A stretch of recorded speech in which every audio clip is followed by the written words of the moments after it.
Kaixo ikasle lagun eta gaurkoan irakurle lagun maiteok.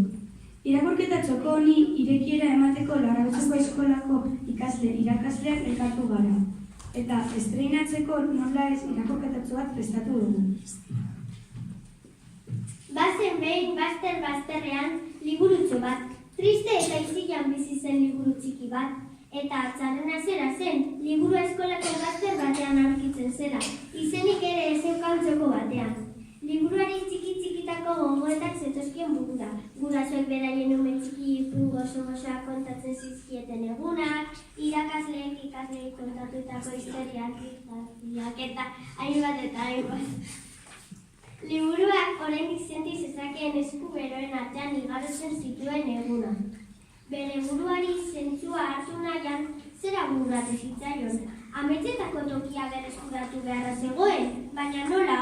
Liburu ibiltari baten beharra zuen. Hau da, liburuak elkar trukatzeko leku bat. Zertarako, bada ume gazte zein helduak bertara erakartzeko.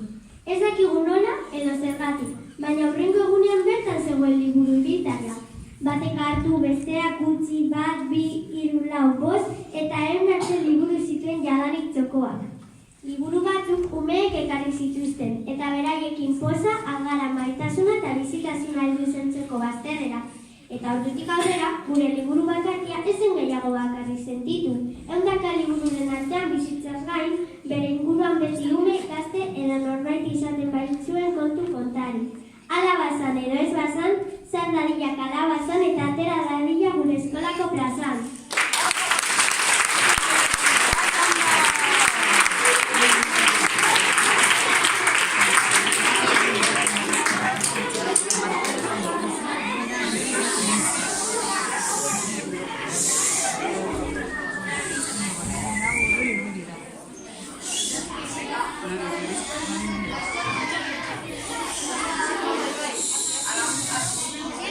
Ipuin honetan gertatu den antzera, gaurkoa gure erronka beraz, hauxe izango litzateke. Eskolan daukagun txoko honi bizitasuna ematen.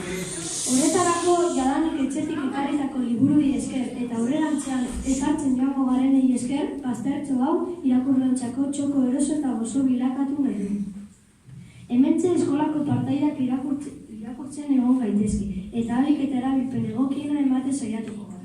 Horretarako, ondorengo araudia prestatu dugu.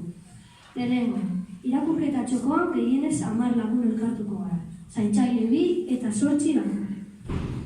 Bigarren, zaindariak egunero txandakatuko diren 6. mailako ikasle 2 izango dira. Hirugarrena, irakurketa txokoa irakurtzeko soilik erabiliko da, eta 11etakoa kalean joan beharko da. Oso importantea. Laugarrena, izilean irakurriko dugu, eta ezin da jolasean ibili. Bosgarrena, egun bakoitzan gela jakin batek izango du irakurtzeko aukera. Txandak zutabean garrita egongo dira. Eta azkena, liburuak zenduko ditugu. Oso importantea ere.